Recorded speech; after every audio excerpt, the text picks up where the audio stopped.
Assalamualaikum warahmatullahi wabarakatuh.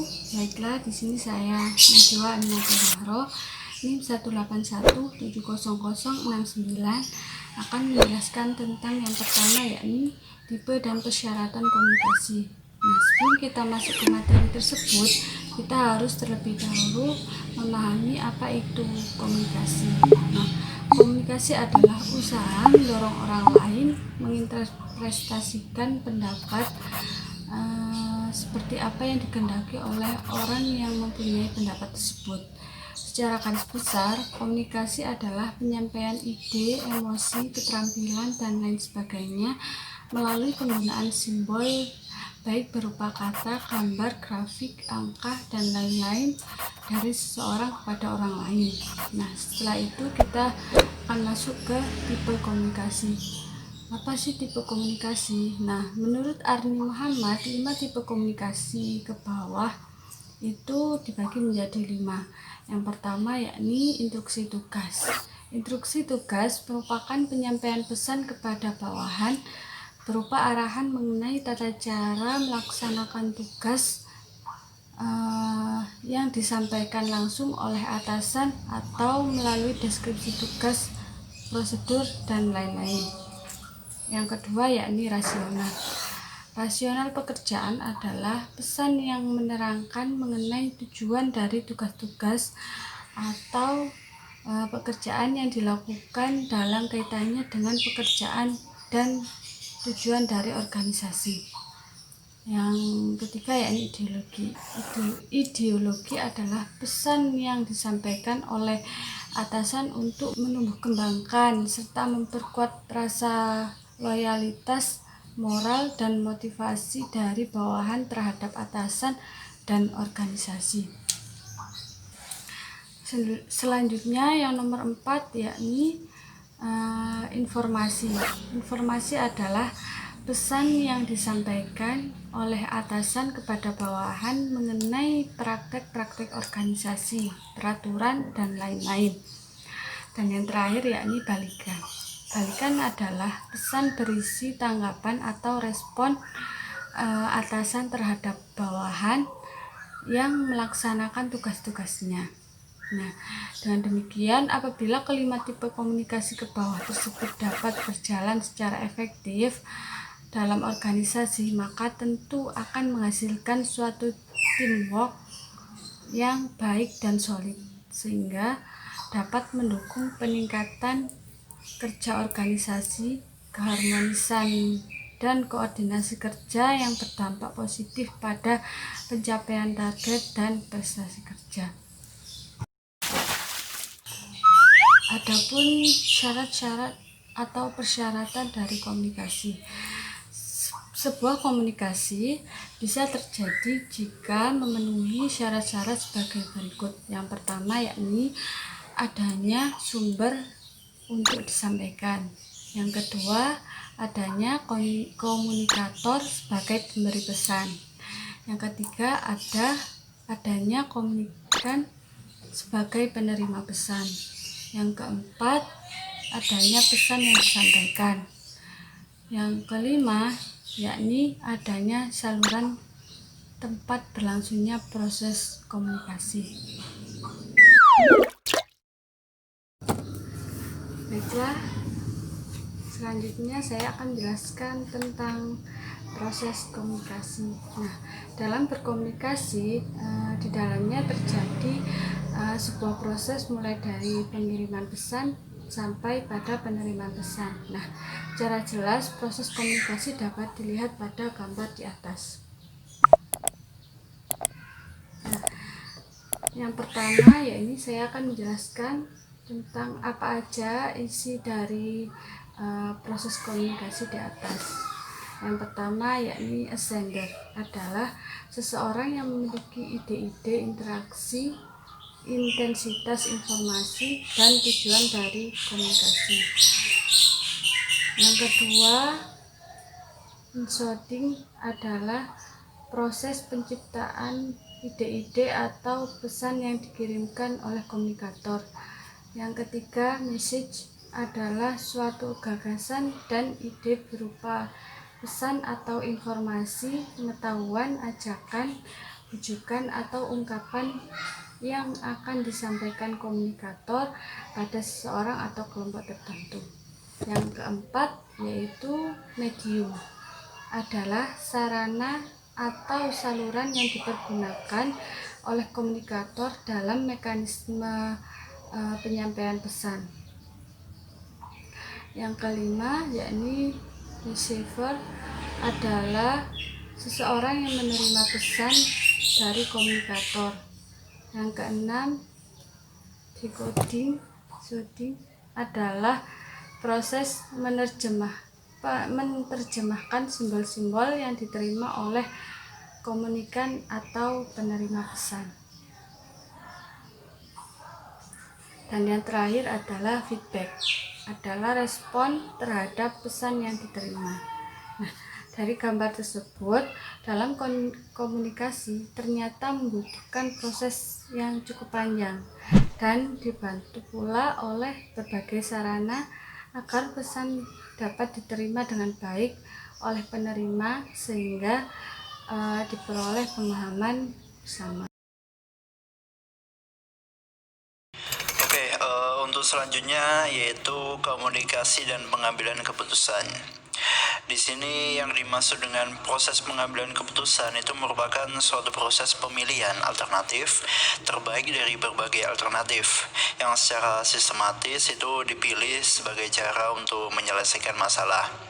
Jadi yang dimaksud di sini adalah hasil pemecahan masalah yang dihadapi dengan tegas, dan juga keputusan itu suatu jawaban pasti terhadap suatu pertanyaan, sehingga keputusan harus mampu menjawab semua pertanyaan yang menjadi suatu persoalan tadi.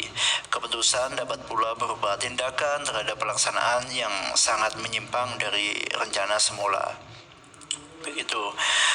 Dan juga di sini saya mengambil referensi dari Temper pada 2014 bahwasanya keputusan pada dasarnya dipandang sebagai fungsi yang tergantung pada penciptaan, manajemen, aliran, dan penggunaan informasi.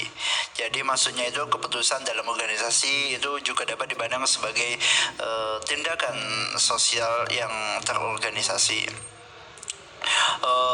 Dan juga berefleksi pada proses komunikasi bisnis.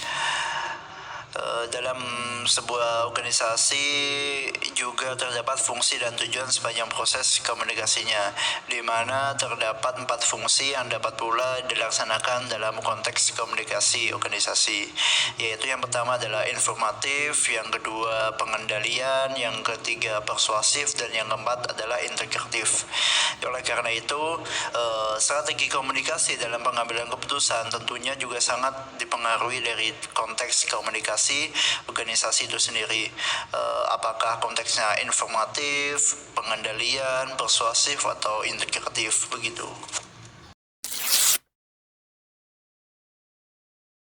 Di sini saya akan menjelaskan tentang peranan pemimpin dan komunikasi. Jadi di dalam sebuah organisasi atau perusahaan, pemimpin itu bertugas menyampaikan informasi terhadap anggota-anggotanya. Jadi pemimpin harus bisa mempengaruhi anggota-anggotanya agar bisa mencapai visi dan misi yang telah ditentukan organisasi tersebut. Ada faktor penting yang harus diketahui oleh pemimpin atau komunikator dalam menyampaikan informasi. Yang pertama yakni sumber daya tarik. Jadi seorang pemimpin atau komunikator harus mempunyai daya tarik, harus bisa memikat anggota-anggotanya atau harus bisa memikat komunikan, orang yang mendengarkan informasi tersebut agar informasi itu bisa disampaikan dengan baik. Kemudian, yakni sumber kepercayaan.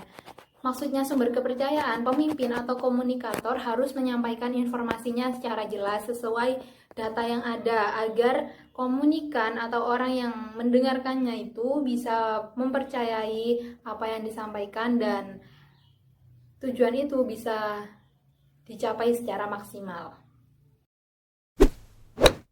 Selanjutnya, saya akan melanjutkan materi tentang pengertian dan ruang lingkup humas.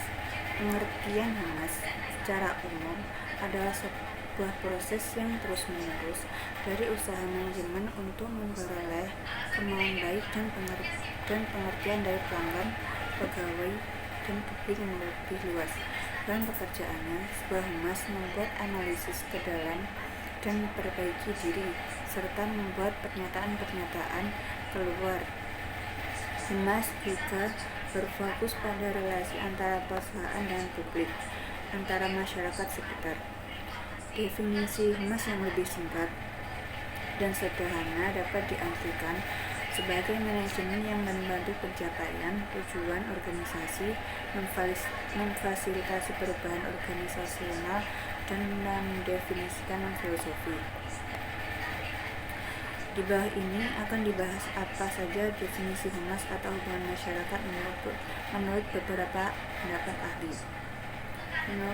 Menurut Howard Bohlan, pengertian humas menurut Howard Bohlan adalah suatu seni untuk menciptakan pengertian publik yang lebih baik, untuk meningkatkan kepercayaan publik atau pemberdayaan lebih tinggi terhadap sebuah lembaga atau organisasi. Menurut Muslimin, humas adalah suatu fungsi manajemen yang memiliki sikap publik, menunjukkan kebijaksanaan dan prosedur dari individu atau organisasi dasar kepentingan publik dan melaksanakan rencana kerja untuk memperoleh pengertian dan pengakuan dari publik. Menurut Maria Assunta Romtanganti, humas adalah kegiatan aktivitas yang proses kegiatannya melalui 4 tahap, yaitu penelitian yang didahului penemuan, analisis, pengolahan data, dan sebagainya. Menurut Onom Ujana Effendi, pengertian humas adalah komunikasi dua arah antara organisasi dengan publik secara timbal balik dalam rangka mendukung fungsi dan tujuan manajemen dengan meningkatkan pembinaan kerjasama dan pemenuhan kepentingan bersama.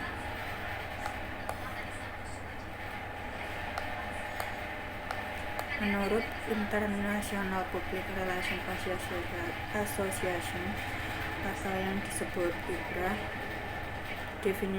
definisi humas menurut IPRA adalah fungsi manajemen dari ciri yang terencana dan berkelanjutan melalui organisasi dan lembaga swasta atau publik untuk memperoleh pengertian, simpati, dan dukungan dari pihak terkait atau berwenang. Menurut buku manajemen humas di lembaga pendidikan, humas didefinisikan sebagai segenap kegiatan dan teknik yang digunakan organisasi untuk individu atau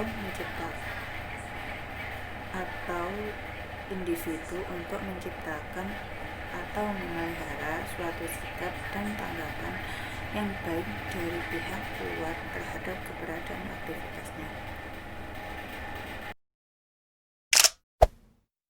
Saya akan menjelaskan tentang prinsip hubungan sekolah dengan masyarakat.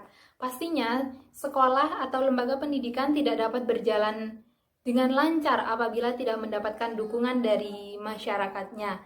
Jadi, pemimpin harus bisa membina sekolah untuk berhubungan baik dengan masyarakatnya. Di sini ada beberapa prinsip yang harus diperhatikan sekolah agar bisa melaksanakan hubungan yang baik dengan masyarakatnya.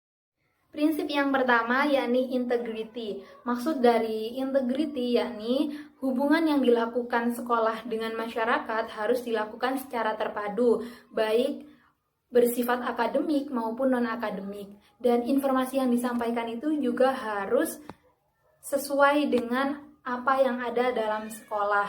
Disampaikan dengan apa adanya, maksudnya disampaikan secara fakta. Prinsip yang kedua yakni continuity. Maksudnya dalam pelaksanaan hubungan sekolah dengan masyarakat, informasi yang disampaikan harus terus-menerus atau berkelanjutan. Jadi dalam komunikasi diharapkan divisi humas bisa menyampaikan secara terstruktur agar masyarakat bisa tahu apa yang terjadi di dalam lembaga pendidikan tersebut. Prinsip yang ketiga yakni simplicity. Maksudnya dalam menyampaikan informasi harus menggunakan bahasa yang mudah dimengerti. Jadi jangan menggunakan bahasa-bahasa ilmiah sehingga sulit dipahami oleh masyarakat, sehingga informasi itu tidak dapat diterima dengan baik oleh masyarakatnya. Jadi dalam berkomunikasi harus menggunakan bahasa yang mudah dimengerti oleh masyarakatnya. Prinsip yang keempat yakni coverage. Jadi dalam pelaksanaan hubungan sekolah dengan masyarakat, informasi yang disampaikan harus menyeluruh. Maksudnya, apapun yang terjadi di dalam sekolah harus disampaikan semuanya kepada masyarakat agar tidak timbul persepsi-persepsi yang berbeda dari masyarakatnya. Prinsip selanjutnya yakni constructiveness. Jadi maksudnya komunikasi yang dilakukan harus bersifat membangun sehingga menimbulkan hal-hal positif terhadap masyarakatnya yang bisa mempengaruhi terhadap keberhasilan sekolah. Prinsip yang terakhir yakni adaptability. Maksudnya dalam pelaksanaan program hubungan sekolah dengan masyarakat harus bisa disesuaikan dengan keadaan masyarakatnya. Seperti jika dalam lingkup sekolah tersebut masyarakatnya rata-rata menjadi seorang petani yang pada pagi hari harus berangkat ke sekolah, kita tidak boleh melakukan kunjungan atau mengadakan rapat di pagi hari.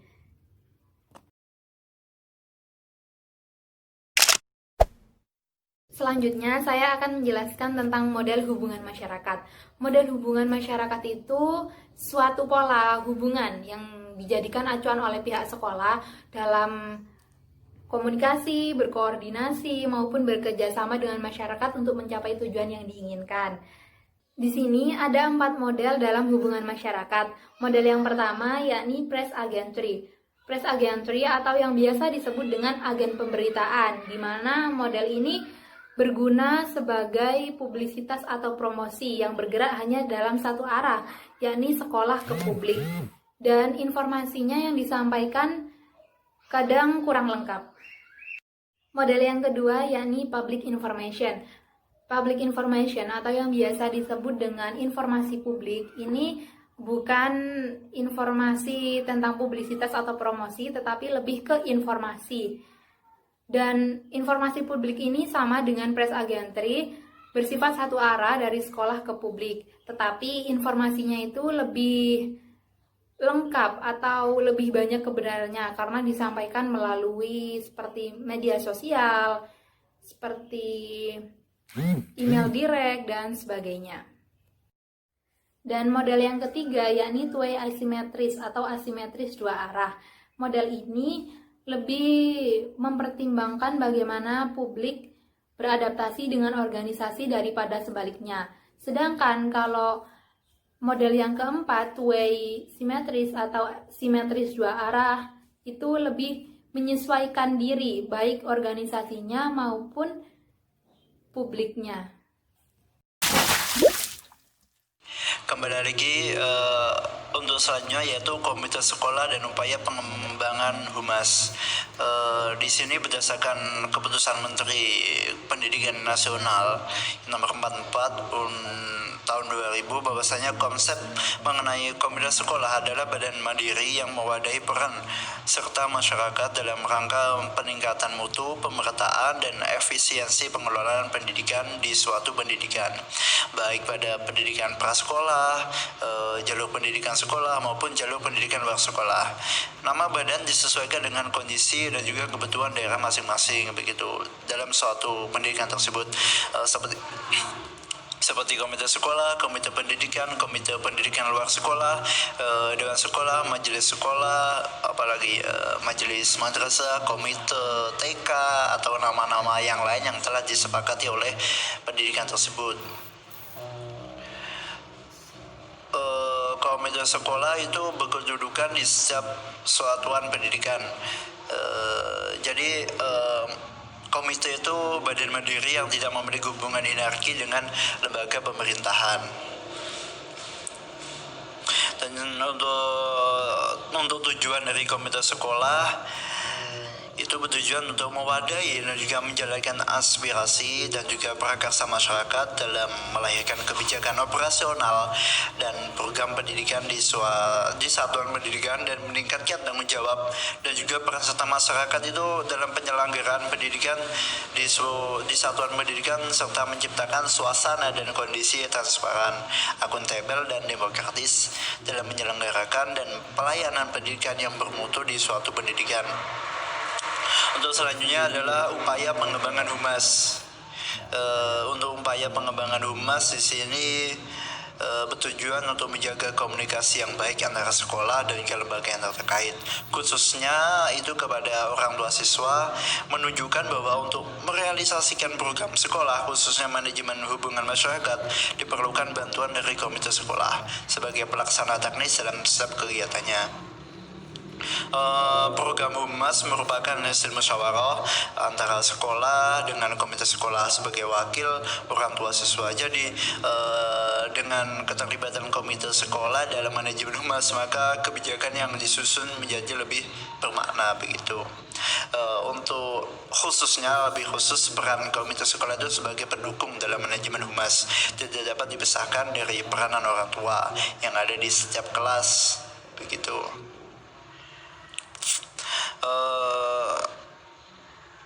Terima kasih. Selanjutnya adalah peranan kepemimpinan. Informasi merupakan suatu hal yang krusial bagi berkembangnya suatu organisasi.